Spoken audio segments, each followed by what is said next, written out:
Hear about Cambridge IGCSE, you have 3 exam papers. The biggest one is paper 4. That's 50% of the entire subject. This is written paper, and for most students, this is the paper you study and you get the effort back, meaning you study those questions, you learn how to solve those questions, and you get big reward out of it.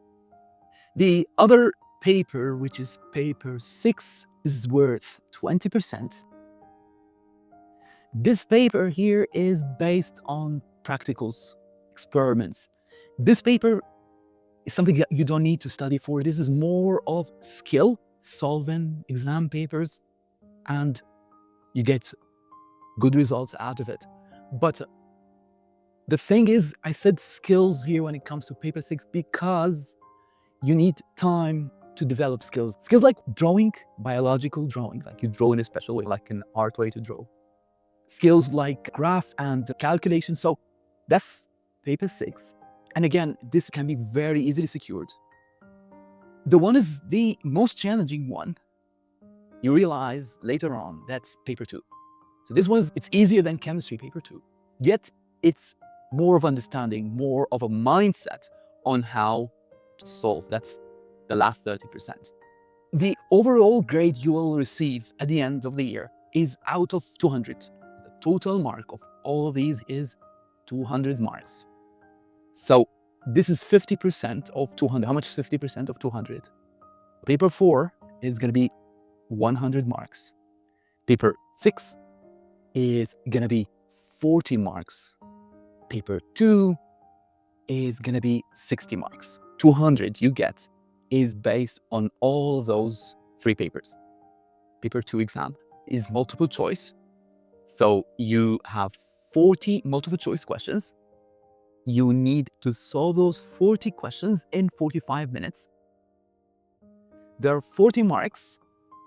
So each question, each mark on paper 2, you multiply it by a factor of 1.5. What does that mean? Meaning 40 times 1.5, you get 60 I was telling you about here. What about paper 4? 7 questions. I'm talking here about 7 structures questions, 7 A, B, C, D questions. This is out of 80. And again, each mark here, you multiply it by 1.25.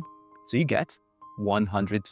What about the paper 6? That's the practical paper. Just 2 questions. The question itself is divided into A, B, C, D. 1 mark here is worth 1 mark in the total, meaning there's no factor. Times 1, 40 marks, and 40 in the total. What it takes to get the highest possible grade, which is a 9 or an 8. 9 and 8 are both equivalent to an A star.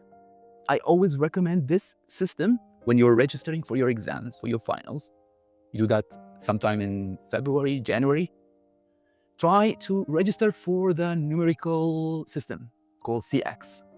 It's way better. You see what I mean here? Because if you scored an 8, if you scored a 9, both are equivalent to an A star. So your grade, the university, the certificate you receive, would show an A star whether it's an 8 or 9. And you can see it's not that hard. Out of 200, roughly 150, 151 is an 8 or an A star. That's why I strongly recommend, if you are taking biology, never ever think of anything other than Cambridge. Unless the school forces you, unless your school does Edexcel, but specifically biology is always Cambridge. Ask any other teacher, they will tell you the same.